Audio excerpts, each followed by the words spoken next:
할렐루야. 오늘도 새날을 주신 하나님을 찬양합니다. 우리가 계속 새벽마다 사도행전의 말씀을 나누고 있는데요. 사도행전은 복음의 확장이 어떻게 초대교회 가운데 이루어졌는가 하는 것에 관한 말씀이죠. 이제 그런 의미에서 오늘 찬송가 505장 우리 함께 찬송하면서 우리 가운데도 복음의 역사가 왕성히 일어나기를 소원하는 마음으로 이 하루의 문을 활짝 열어보기를 원합니다. 우리 함께 찬송하시겠습니다. 온 세상 위하여 나 복음 전하리. 만 백성 모두 나와서 주 말씀 들으라.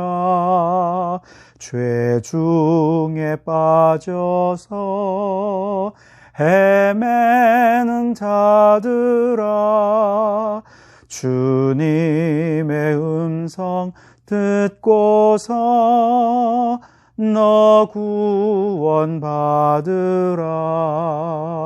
전하고 기도해 매일 증인 되리라. 세상 모든 사람 다 듣고 그 사랑 알도록. 아멘. 오늘 그렇게 주님의 증인된 사역을 잘 감당하실 수 있길 바랍니다. 이 아침 우리에게 주시는 하나님의 말씀은 사도행전 5장 12절에서 16절까지 말씀입니다. 제가 봉독해 드리겠습니다. 사도들의 손을 통하여 민간의 표적과 기사가 많이 일어나매 믿는 사람이 다 마음을 같이하여 솔로몬 행각에 모이고 그 나머지는 감히 그들과 상종하는 사람이 없으나 백성이 칭송하더라. 믿고 주께로 나아오는 자가 많으니 남녀의 큰 무리더라. 심지어 병든 사람을 메고 거리에 나가 침대와 요 위에 누이고 베드로가 지날 때에 혹 그의 그림자라도 누구에게 덮일까 바라고 예루살렘 부근에 수많은 사람들도 모여 병든 사람과 더러운 귀신에게 괴로움을 받는 사람을 데리고 와서 다 나음을 얻으니라. 아멘. 오순절 성령 강림으로 태동한 예루살렘 초대교회는 폭발적으로 성장하고 확장해 가고 있었습니다. 그런데 이처럼 성장일로에 있던 예루살렘 초대교회에 심각한 위기를 초래할 수 있는 두 가지 사건이 일어나게 되는데요. 첫 번째는 베드로와 요한이 공회에 끌려가서 신문을 받게 되는 일이었습니다. 이들은 이 신문의 끝에서 예수의 이름으로 도무지 말하지도 말고 전하지도 말아라 하는 위협과 경고를 받고 나왔지만 이 위협 앞에서 예루살렘 초대교회 성도들은 오히려 더 하나가 되었고 더 뜨겁게 복음을 전하는 그런 모습들을 보였습니다. 두 번째 위기는 어제 우리가 살폈던 아나니아와 삽비라 부부의 위선적인 거짓 봉헌 사건이었습니다. 그런데 이때에도 성령의 권능을 덧입은 사도들이 사탄의 역사를 분별하고 예수 이름으로 제압해버리면서 교회 내적으로는 더욱 순결한 성령의 공동체로 든든히 설 수 있게 되었고요. 외적으로는 복음이 예루살렘을 떠나 그 주변으로 확산되는 계기를 마련하게 되었습니다. 자, 그리고 이제 이후에 복음이 계속해서 확장되는 이야기가 오늘 본문의 이야기인데, 이렇게 복음이 확장되고 부흥되는 과정에서 몇 가지 특징들이 있음을 보게 됩니다. 한 두 가지 정도로 살펴보고 싶은데요. 우선 첫째는 민간의 표적과 기사가 많이 일어났다 하는 점입니다. 오늘 12절 말씀을 보면 사도들의 손을 통하여 민간의 표적과 기사가 많이 일어나매 그렇게 말씀을 하셨죠. 심지어 15절 말씀에 보면 베드로의 그림자가 지나가면 병이 나을 수 있지 않을까라고 하는 기대감을 가지고 베드로가 지나가는 그 길에서 환자를 눕혀놓고 베드로를 기다리는 그런 일도 있었다고 기록하고 있습니다. 그리고 16절에는 예루살렘 성 내의 사람들만이 아니라 예루살렘 부근의 사람들도 병자를 데리고 와서 다 나음을 얻었다. 그렇게 말씀을 하시죠. 사실 베드로의 그림자가 지나가는 환자 위에 덮일 때 병을 낫게 된다는 것은 사실은 굉장히 미신적인 신앙입니다. 중세시대 로마 가톨릭에서는 베드로의 무덤에 손을 대면 병이 나을 거다 이렇게 얘기하면서 사람들을 기망하고 또 그것을 돈벌이로 삼았던 참 미신적인 신앙을 조장했던 그런 일들도 있었던 것을 우리는 봅니다.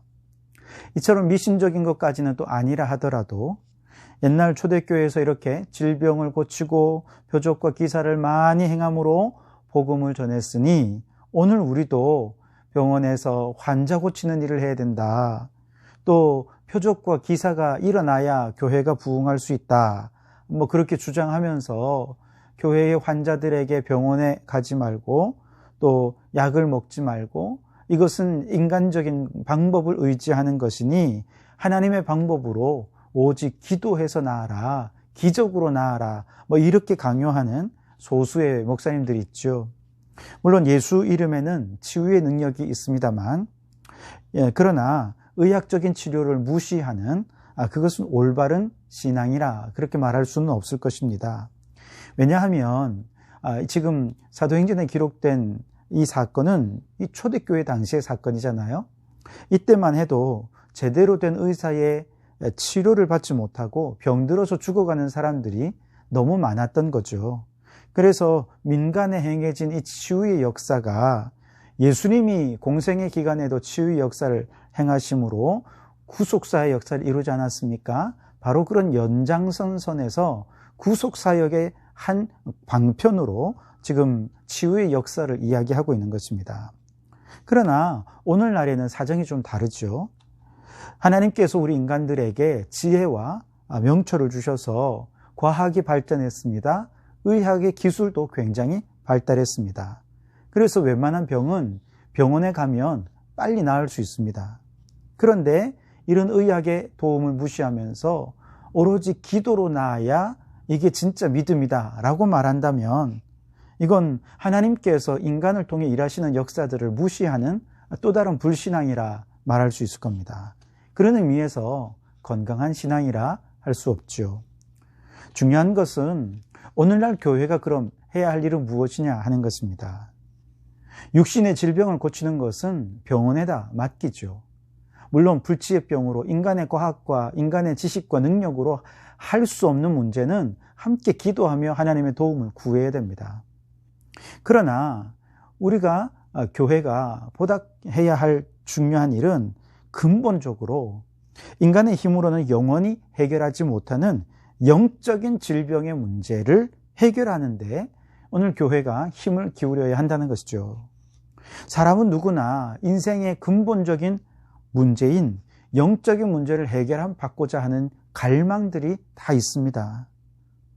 하지만 아무리 과학과 의학이 발달한다 하더라도 혹은 도덕과 윤리가 발달한다 하더라도 우리 영혼 깊은 곳에 있는 죄의 문제는 해결할 수가 없습니다. 우리 영혼의 질병의 문제는 이런 것들로 해결이 안 됩니다. 사람들은 철학이나 혹은 많은 지식을 쌓아서 이 문제를 해결해 보려 하지만 방법이 없지 않습니까? 어떤 사람은 우상을 찾고 다른 어떤 종교들을 찾아서 문제를 해결해 보려 하지만 그 역시도 답을 주지 못합니다. 잠시 마음의 안정과 평안은 줄 수 있을지 모르지만 여기에 궁극적인 해답은 없는 것이죠. 그러나 오직 예수 그리스도는 우리의 영적인 질병을 치유하는 유일한 의사가 되시는 줄 믿습니다. 바로 여기에 교회의 존재 이유가 있는 것이죠. 교회는 영적인 질병을 치유할 영혼의 병원입니다. 예수님은 영혼의 질병을 치료하실 의사이십니다. 그럼 성도들은 무엇일까요? 영혼의 질병을 안고 교회를 찾아온 그런 사람들과 함께 그들의 곁에서 함께 기도하고 찬양하고 말씀 들으며 오직 주님만 의지할 수 있도록 도와주는 영적 간호사의 역할들을 성도들이 감당해야 되는 것이죠. 그렇게 함께 기도하고 예수 이름으로 주님을 의지하며 나아갈 때 성령께서 역사하셔서 영혼 깊은 곳에 있는 질병이 치유받게 되고, 단지 치유받는 데서 끝나는 것이 아니라 이것을 고치신 분이 예수님이다 하는 것을 깨닫고 예수 그리스도 굳게 의지하게 되고, 나아가 예수 그리스도의 군사로서 이 땅에 사명을 감당하는 주의 일꾼으로 굳게 서게 되는 것이죠. 그래서 여러분, 우리 성도교회가 오늘 이 시대에 영혼의 질병을 치료하는 영적인 병원이 될 수 있기를 바랍니다. 그리고 이 사명 예수 이름으로 잘 감당해서 초대교회와 같은 부흥의 역사가 우리 가운데도 일어날 수 있게 되기를 주님의 이름으로 축복합니다.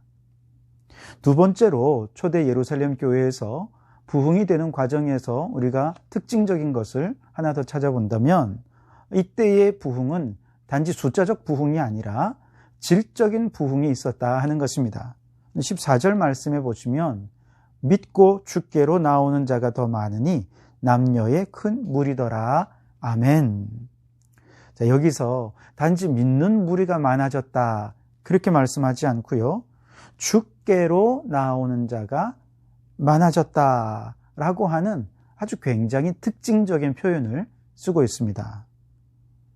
지금 이 초기 예루살렘 교회에서 일어나고 있는 이 부흥의 현상은 단지 사람들이 사도들의 기사와 표적을 보고 잠시 흥분해서 와, 이러면 나도 교회 한번 다녀볼까?